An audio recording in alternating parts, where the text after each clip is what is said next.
ഓണമോ ഉത്സവമോ ഒക്കെ വന്നു കഴിഞ്ഞാൽ ഒരു പട്ടുപാവാടയോ അല്ലെങ്കിൽ ഒരു ധാവണിയോ ഒക്കെ ഉടുക്കാതെ അമ്പലങ്ങളിൽ പോകുന്നവർ വളരെ ചുരുക്കമായിരിക്കും.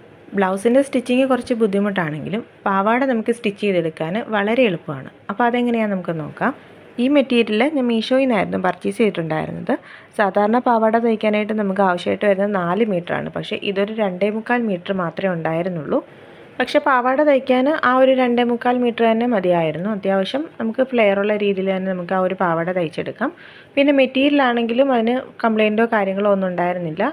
നല്ല ക്വാളിറ്റിയിൽ തന്നെയായിരുന്നു മെറ്റീരിയൽ വന്നിട്ടുണ്ടായിരുന്നത്. അത്യാവശ്യം നല്ല വീതിയിൽ വരുന്ന മെറ്റീരിയൽ തന്നെയായിരുന്നു. അപ്പം നല്ല ഹൈറ്റ് ഉള്ളവർക്കാണെങ്കിലും ആ ഒരു ബുദ്ധിമുട്ടില്ലാതെ തന്നെ നമുക്ക് തയ്ച്ചെടുക്കാം. ഈ ഒരു മെറ്റീരിയലിൻ്റെ ഏറ്റവും താഴ്വശത്തായിട്ട് ഇതുപോലെയായിരുന്നു ഉണ്ടായിരുന്നത്. അപ്പോൾ അതുകൊണ്ട് തന്നെ നമുക്ക് അവിടെ ഒന്ന് മടക്കി തയ്ക്കണം. അപ്പോൾ നമ്മൾ ഹൈറ്റ് എടുക്കുന്നുണ്ടേ മൊത്തത്തിലുള്ള ഹൈറ്റ് എടുക്കുന്നതിന് ആ ഒരു മടക്കി തയ്ച്ചതിന് ശേഷമുള്ള ഹൈറ്റ് എടുക്കുന്നതായിരിക്കും നല്ലത്. മടക്കി തയ്ക്കുമ്പോഴാണെങ്കിലും ആ ഒരു പച്ച കളറ് ചെറുതായിട്ട് വരുന്ന രീതിയിൽ നമുക്കൊന്ന് മടക്കി തയ്ക്കാം. അല്ലെങ്കിൽ ആ ബോർഡർ മാത്രമായിട്ട് വരുന്ന രീതിയിലാണെങ്കിലും അത് ഓരോരുത്തരുടെ ഇഷ്ടത്തിനനുസരിച്ച് നമുക്കത് മടക്കിയെടുക്കാം. ഇനി മെഷർമെൻറ്റ് എടുക്കുന്നത് എങ്ങനെയാണെന്ന് നോക്കാം. അതിനായിട്ട് ഒന്നുകിൽ നമ്മുടെ ഓൾറെഡി സ്റ്റിച്ച് ചെയ്തിട്ടുണ്ടായിരുന്ന ഒരു പാവാട വെച്ചിട്ട് നമുക്ക് മെഷർ ചെയ്ത് നോക്കാം. അതല്ല എന്നുണ്ടെങ്കിൽ നമ്മുടെ വേസ്റ്റിൽ നിന്ന് താഴേക്കുള്ള നീളം, ഇപ്പം ചിലർക്ക് ആ ഒരു പാദം വരെ കിടന്നാൽ മതിയായിരിക്കും, ചിലർക്ക് കുറച്ചും കൂടെ താഴോട്ട് കിടക്കുന്നതായിരിക്കും ഇഷ്ടം.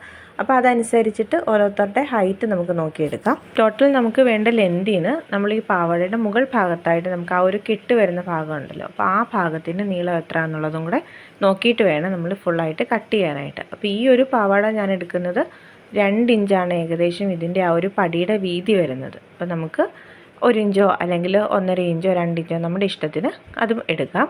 അപ്പോൾ ബാക്കിയുള്ള ഭാഗം നമ്മൾ താഴേക്ക് വെച്ച് നോക്കിയെടുക്കാം. എക്സാമ്പിൾ പറയാനാണെങ്കിൽ ഇപ്പം 40 ഇഞ്ചാണ് നമുക്ക് ടോട്ടൽ വേണ്ടതെന്നുണ്ടെങ്കിൽ അതിലിപ്പോൾ 2 ഇഞ്ചാണ് നമ്മൾ പടിക്കായിട്ട് എടുക്കുന്നതെന്നുണ്ടെങ്കിൽ ആ 40 - 2 പടിക്ക് നമ്മൾ എടുത്തിട്ടുള്ള 2 നമ്മൾ മാറ്റുക. അപ്പം ബാക്കി 38ആണ് നമുക്ക് ബാക്കി ആ ഒരു പാവാടയുടെ ഇറക്കം വേണ്ടത്.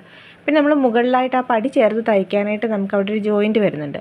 അപ്പോൾ അതിനായിട്ടൊരു 1/2 ഇഞ്ചോ 1/4 ഇഞ്ചോ ഓരോരുത്തരുടെ തയ്ക്കുന്ന അനുസരിച്ചിട്ട് നമുക്ക് അത് വിട്ടു കൊടുക്കുക. ഇപ്പം 1/4 ഇഞ്ചാണ് എടുക്കുന്നതെങ്കിൽ നമ്മൾ 38.25 ഇഞ്ചാണ് അത് ഫുൾ താഴേക്കുള്ള പാവാടയുടെ ലെങ്തായിട്ട് എടുക്കേണ്ടത്. ആദ്യമായിട്ട് തയ്ക്കുന്നവരാണെന്നുണ്ടെങ്കിൽ ഇതുപോലെ ഫുൾ നിവർത്തി ഇട്ടിട്ട് വെട്ടുന്നതായിരിക്കും നല്ലത്. ഇപ്പം വെട്ടി പ്രാക്ടീസ് ഉള്ളവർക്കാണെന്നുണ്ടെങ്കിൽ നമുക്ക് 4ആയിട്ടോ അല്ലെങ്കിൽ 2ആയിട്ടോ മടക്കിയിട്ടിട്ട് ഒന്നിച്ചിട്ട് വെട്ടിയാലും മതിയായിരിക്കും.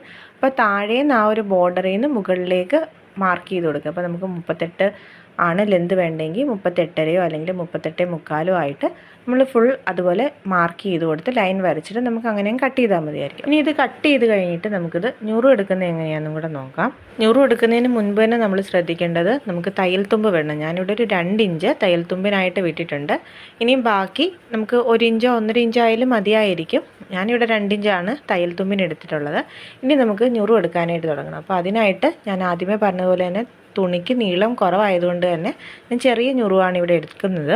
അപ്പോൾ നിങ്ങൾക്ക് വീതി കൂടിയ തുണിയാണ് അല്ലെങ്കിൽ നീളം കൂടിയ തുണിയാണ് ഉള്ളതെന്നുണ്ടെങ്കിൽ കുറച്ചും കൂടെ വലിയ ഞുറു എടുത്തിട്ടാണെങ്കിലും ചെയ്യാം. ഞാനിവിടെ ഞുറുവിനായിട്ട് 1 ഇഞ്ചും പിന്നെ നമ്മൾ അകത്തേക്ക് മടക്കി വെക്കണമല്ലോ, അപ്പോൾ അതിനായിട്ട് ഞാനൊരു 1.6 ഇഞ്ചുമാണ് എടുക്കുന്നത്. അപ്പം നിങ്ങൾക്ക് ഓരോരുത്തരുടെ ഇഷ്ടം അനുസരിച്ചിട്ട് അതിൻ്റെ അളവ് ഇപ്പം നമുക്ക് കൂടുതൽ തുണിക്ക് നീളമുണ്ടെങ്കിൽ കുറച്ചും കൂടെ വലിയ ഞുറുവോ ഒക്കെ ആക്കിയിട്ട് നമുക്ക് കൊടുക്കാം. ഇപ്പം ഞാനിത് ഇത്രയും വലിയ ഞുറു എടുത്തു കഴിഞ്ഞാൽ അത് ഫുള്ളായിട്ട് നമുക്ക് ചെയ്തു വരാനായിട്ട് പാടായിരിക്കും. ഈ മാർക്ക് ചെയ്തത് വെച്ചിട്ട് നമ്മൾ ഞുറു എടുക്കുന്നുണ്ടെങ്കിൽ ഇങ്ങനെ ആയിരിക്കും വരുന്നത്. ഇപ്പം നമ്മളിങ്ങനെ മടക്കി വെക്കുന്നുണ്ട്. ഇപ്പോൾ ഈ ഒരു പാർട്ട് ഉണ്ടല്ലോ, നമ്മൾ ആ 1 ഇഞ്ച് മാർക്ക് ചെയ്ത പാർട്ട് നമ്മൾ ആ 1.6 മാർക്ക് ചെയ്ത പാർട്ടിൻ്റെ മുകളിലേക്കാണ് വെച്ച് കൊടുക്കേണ്ടത്. അപ്പം 1 1.6 1 1.6 ആ രീതിയിൽ നമ്മൾ മാർക്ക് ചെയ്ത് കൊടുക്കുക. എന്നിട്ട് ഇതുപോലെ വീണ്ടും അടുത്ത ആ ഒരു 1 വന്ന ആ ഒരു പോയിൻ്റ് ആ 1.6 വന്ന പോയിന്റിലേക്ക് ചെയ്യുമ്പോൾ നമുക്ക് ഇതുപോലെ ഞുറുവായിട്ട് കിട്ടും. അപ്പോൾ ഫുൾ തയ്ച്ച് കഴിഞ്ഞിട്ട് നമ്മൾ ഇതുപോലെ ഒന്ന് അയൺ ചെയ്ത് കൊടുക്കുകയെന്നുണ്ടെങ്കിൽ നമുക്ക് നല്ല പ്ലീറ്റ്സ് ആയിട്ട് തന്നെ കിട്ടും. ആദ്യമായിട്ട് തയ്ക്കുന്നവരോ അല്ലെങ്കിൽ തയ്ക്കാൻ പ്രാക്ടീസ് കുറവുള്ളവരാണെങ്കിൽ ഫുൾ ഇതുപോലെ മാർക്ക് കൊടുത്തിട്ട് ചെയ്യുന്നതായിരിക്കും നല്ലത്. അല്ല നമുക്ക് തയ്ക്കാൻ അറിയാമെന്നുണ്ടെങ്കിൽ നമ്മൾ ആ തയ്ക്കുന്ന കൂട്ടത്തിൽ തന്നെ ഇതുപോലെ മാർക്ക് ചെയ്ത് പോയാലും മതിയാവും. നമ്മൾ മാർക്ക് ചെയ്ത രീതിയിൽ നല്ലതായിട്ടെല്ലാം തയ്ച്ച് കഴിയുമ്പോൾ നമുക്ക് ഇതുപോലെ കിട്ടും. അപ്പോൾ ഇത് ഇനിയും നമ്മൾ ഓരോ ഞുറുവും പിടിച്ച് വെച്ചിട്ട് ഒന്നുകിൽ അയൺ ചെയ്ത് കൊടുക്കുക. ഇപ്പോൾ കൈ കൊണ്ട് തന്നെ നമ്മൾ നന്നായിട്ടൊന്ന് തൂത്ത് കൊടുത്തു കഴിഞ്ഞാൽ തന്നെ നമുക്ക് അതിൻ്റെ ഒരു ഭംഗി അറിയാൻ പറ്റും. അപ്പോൾ നന്നായിട്ടൊന്ന് അയൺ ചെയ്ത് കൊടുക്കുക എന്നുണ്ടെങ്കിൽ നമുക്ക് നല്ലതായിട്ട് ആ പ്ലീറ്റ്സ് അതുപോലെ തന്നെ ഇരിക്കാനായിട്ട് അത് ഹെൽപ്പ് ചെയ്യും. ഇനി നമുക്കിതിന് പടി വയ്ക്കാനായിട്ടുള്ള മെഷർമെൻറ്റും കൂടെ നോക്കാം. ഇനി നമുക്ക് അരവണ്ണം എടുക്കാനായിട്ട് നമുക്കിപ്പോൾ ടോട്ടൽ ഇപ്പോൾ ഒരു എക്സാമ്പിൾ പറയാമെന്നുണ്ടെങ്കിൽ 10ആണ് നമ്മുടെ അരവണ്ണം വരുന്നതെന്നുണ്ടെങ്കിൽ നമ്മൾ 2 സൈഡിലായിട്ട് അത് മടക്കി അടിക്കണം. അപ്പോൾ അതിനായിട്ട് ഇപ്പോൾ ഓരോ ഇഞ്ച് നമ്മൾ എടുത്തു കഴിഞ്ഞാൽ അപ്പം 10 ഫുൾ അരവണ്ണം വരും. അതിൻ്റെ സൈഡിൽ 2 സൈഡിൽ നമ്മൾ ഓരോ ഇഞ്ച് വിട്ട് കഴിയുമ്പോൾ 12 വരും. അപ്പോൾ ആ രീതിയിൽ വേണം അരവണ്ണം എടുക്കാനായിട്ട്. ഇപ്പോൾ ഓരോരുത്തരുടെ അരവണ്ണം നോക്കിയിട്ട് നമ്മൾ അതനുസരിച്ചിട്ട് ഫുൾ ലെന്ത് സൈഡിൽ 2 എടുത്ത് ഓരോ ഇഞ്ച് എക്സ്ട്രാ വിട്ട് കഴിയുമ്പോൾ ഇപ്പോൾ 30 അരവണ്ണം എന്നുണ്ടെങ്കിൽ നമ്മൾ 32 എടുക്കുക, 25 അരവണ്ണം എന്നുണ്ടെങ്കിൽ നമ്മൾ 27 എടുക്കുക. ആ രീതിയിൽ നമ്മൾ ഫുൾ ലെന്ത് മാർക്ക് ചെയ്ത് വെക്കുക. ഇനിയും പടിയുടെ വീതി നമ്മളിപ്പോൾ 1 ഇഞ്ചാണ് എടുക്കുന്നതെന്നുണ്ടെങ്കിൽ ഇപ്പോൾ നമ്മൾ 2ആയിട്ട് മടക്കി വെച്ചിട്ട് വേണമല്ലോ അടിക്കാനായിട്ട്. അപ്പോൾ അതുകൊണ്ട് തന്നെ നമുക്ക് 2 ഇഞ്ച് 1 ഇഞ്ചാണ് പടിയുടെ വീതി എടുക്കുന്നതെന്നുണ്ടെങ്കിൽ നമ്മൾ ഫുള്ള് അപ്പുറവും ഇപ്പുറവും കൂടെ നമുക്ക് 2 ഇഞ്ച് വേണം.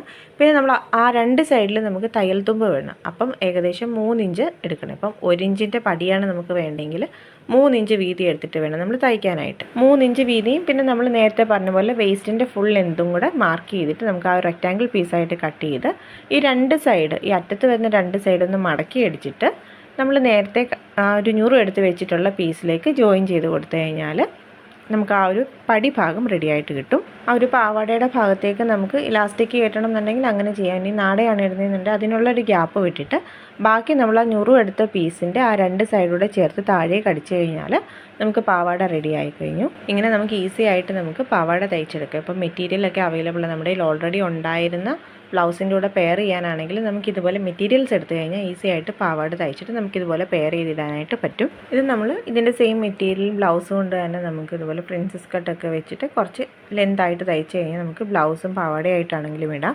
അതല്ല ധാവണിയായിട്ട് പെയർ ചെയ്യാനാണെങ്കിലും നമുക്ക് ഈ ഒരു പാവാട തന്നെ യൂസ് ചെയ്യാനായിട്ട് പറ്റും. ഉത്സവങ്ങൾക്കായിട്ടോ അല്ലെങ്കിൽ ഒരു ഫംഗ്ഷന് പോകാനോ ഒക്കെ ആയിട്ട് ഇതുപോലൊരു പാവാട തയ്ച്ചിടാനായിട്ട് ഒരു പാടുമില്ല. അപ്പം ഇനി ഇങ്ങനൊരു മെറ്റീരിയൽ എടുത്തിട്ട് ഇതുപോലെ ഒന്ന് സ്റ്റിച്ച് ചെയ്ത് നോക്കാനായിട്ട് ശ്രമിക്കുക.